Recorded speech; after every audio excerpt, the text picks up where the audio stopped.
Desde o primeiro momento em que as tropas russas pisaram ilegalmente em seu território, a Ucrânia implorou por sistemas de defesa antiaéreos e sistema de ataque de longo alcance. A procura da Ucrânia por alguns armamentos, como projéteis de artilharia de 155 mm utilizados em obuseiros, mísseis, entre outros equipamentos, ultrapassou a produção dos Estados Unidos, levando a um declínio nos arsenais do exército americano. Meses se passaram e os Estados Unidos anunciaram os primeiros pacotes de ajuda defensivos e de ataque, entre eles os sistemas Patriot e os lançadores HIMARS de alta mobilidade, capazes de lançar dezenas de mísseis e foguetes de vários tipos, entre eles o lendário sistema ATACMS. Trata-se da principal arma convencional de ataque do exército americano, oficialmente chamada em suas variantes de Sistemas e Mísseis Táticos do Exército, MGM-140 ou MGM-164 e também MGM-168. O sistema é uma série de mísseis balísticos terra-terra e, como míssil balístico, ele é classificado como de curto alcance, com desempenho entre 300 a 1.000 km e entra também na categoria balística tática, ou seja, por ser tático, desempenha papel entre 150 a 300 km apenas, mas no geral é um sistema de artilharia tática convencional que entra na categoria de longo alcance por trabalhar acima de 300 km de distância em comparação a outros mísseis não balísticos. Os sistemas ATACMS podem ser móveis em estradas através de seus lançadores, movidos a propelente sólido, desenvolvidos nos Estados Unidos e usados pela primeira vez durante a Guerra do Golfo em 1991. Em 2023, com a guerra da Ucrânia afundada em seu segundo ano, os Estados Unidos negaram por diversas vezes o envio dos sistemas a Kiev, e tinham dois motivos. O primeiro deles, os Estados Unidos estavam preocupados com o fato de não terem MGM-140 ATACMS o suficiente para o próprio estoque interno do exército. Transferir os ATACMS para o campo de batalha na Europa Oriental diminuiria os arsenais dos Estados Unidos e prejudicaria a prontidão dos militares americanos para um combate futuro.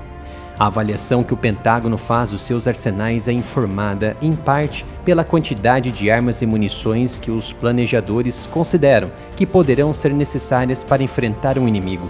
E o segundo motivo era a preocupação existente na possibilidade dos mísseis serem usados para atacar profundamente dentro do território russo e cruzar o que Ucrânia disse ser uma linha vermelha. Se de fato isso mudou, não sabemos. O que sabemos neste momento é que os Estados Unidos enviaram secretamente mísseis ATACMS para a Ucrânia e os efeitos já estão sendo percebidos e sentidos pelos russos, com perdas imensuráveis na principal região ocupada, a Crimeia. Nas últimas semanas, os Estados Unidos enviaram secretamente mísseis de longo alcance para a Ucrânia. Os mísseis foram usados pela primeira vez em 17 de abril contra um campo de aviação russo de Dzhankoy, na Crimeia, a cerca de 165 quilômetros das linhas de frente ucranianas. Uma ação que impactou a defesa russa, que não esperava tal reação. O segundo grande ataque ocorreu recentemente em 24 de abril, contra a região portuária ucraniana, ocupada pelos russos em Berdyansk. A Crimeia tem sido um reduto estratégico para as forças aéreas e terrestres russas, que até agora gozavam de relativa segurança contra os ataques ucranianos. No mesmo dia do ataque de 24 de abril, o Pentágono finalmente confirmou o uso do equipamento pelos ucranianos. Os americanos enviaram secretamente os sistemas e mísseis de longo alcance para uso dentro do território ucraniano, e as armas chegaram ao país neste mês de abril. A Ucrânia solicitou repetidamente esses mísseis durante mais de um ano antes da administração Biden finalmente agir. Então, na semana passada, os ucranianos alegadamente usaram esses mísseis de longo alcance e há muito aguardados para destruir uma base aérea russa na Crimeia. O porta-voz do Departamento de Estado americano, Vedant Patel, disse aos repórteres que o ATACMS foi enviado sob a direção do presidente Joe Biden.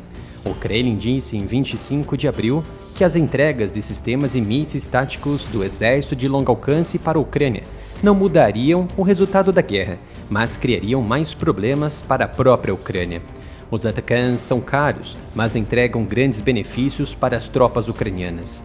O único míssil está avaliado em US$ 1 milhão, e dependendo do sistema de lançamento, as tropas ucranianas poderão disparar rapidamente contra posições russas, sem a necessidade de recarregamento. Por exemplo, os lançadores múltiplos M270 de alta mobilidade oferecem 2 compartimentos para acoplar os sistemas ATACMS. Em modo de combate múltiplo, cada compartimento pode disparar em média até 6 mísseis e foguetes múltiplos de 227 mm de diâmetro. E quando são convertidos para o combate de lançamento único, cada compartimento é substituído pelo sistema ATACMS de 610 mm de diâmetro. O mesmo acontece com sistemas de alta mobilidade HIMARS. No entanto, diferente do lançador M270, ele possui espaço para apenas um compartimento do míssil ATACMS. A Ucrânia já havia recebido um pequeno número de mísseis ATACMS de menor alcance e com ogivas clusters no outono de 2023. Eram mísseis MGM-140A, também conhecidos como M39 ou ATACMS Block 1, com alcance máximo de 165 km. Os 2 primeiros usos do ATACMS foram mortais, mas outro ataque aconteceu em 27 de abril, que, segundo os ucranianos, destruíram os sistemas de defesa aérea de Moscou novamente na Crimeia, no cabo de Tarkhankut. Como já sabem, fui penalizado pelo YouTube, então conto com o seu apoio em meu novo canal, o canal Analytics. Deixei um link aqui nos comentários do vídeo. Se inscreva e ative as notificações. O ataque ocorreu provavelmente com mísseis ATACMS M39 Block 1, carregando ogivas Cluster M74, a versão padrão do sistema. As munições M74 utilizadas pelo Block 1 são armas antipessoal e antimaterial. Cada uma é uma bola redonda com diâmetro de 0,6 metros e peso de 590 gramas. Cada submunição está envolta em uma parede de fragmentação de tungstênio com invólucro de aço e projéteis incendiários. Há muitas possibilidades dos sistemas MGM-140A e 140B terem sido disparados da região portuária ucraniana de Odessa e de Ochakiv, em Mykolaiv, até o cabo de Tarkhankut.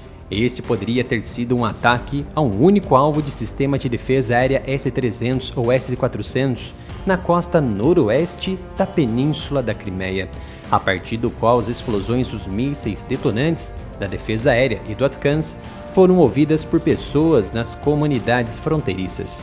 Se houve danos ou não, o tempo vai mostrar. Mas quais os motivos que fizeram os assessores militares de inteligência dos Estados Unidos, e não a marionete Joe Biden, aprovar o envio dos sistemas de longo alcance? O fato nisso é que a Ucrânia está empregando os mísseis neste momento para destruir as defesas aéreas. Uma das razões para isso é preparar o espaço de batalha mais próximo da atual linha de contato para a introdução dos F-16, que poderão chegar nos próximos 2 meses. O S-400, por exemplo, tem um alcance operacional de 250 a 400 km, colocando quase toda a frente sul ao alcance destas armas estacionadas na Crimeia.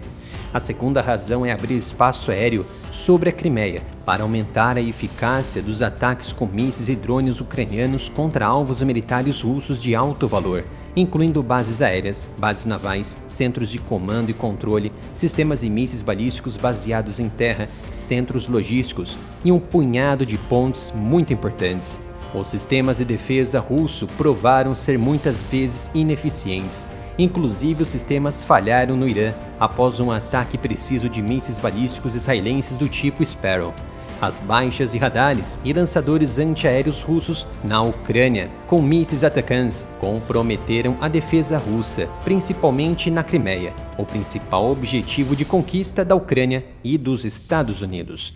Para quem não sabe, fui penalizado pelo YouTube, mas você pode ajudar no meu trabalho contribuindo com um Pix ou se tornando um membro do canal.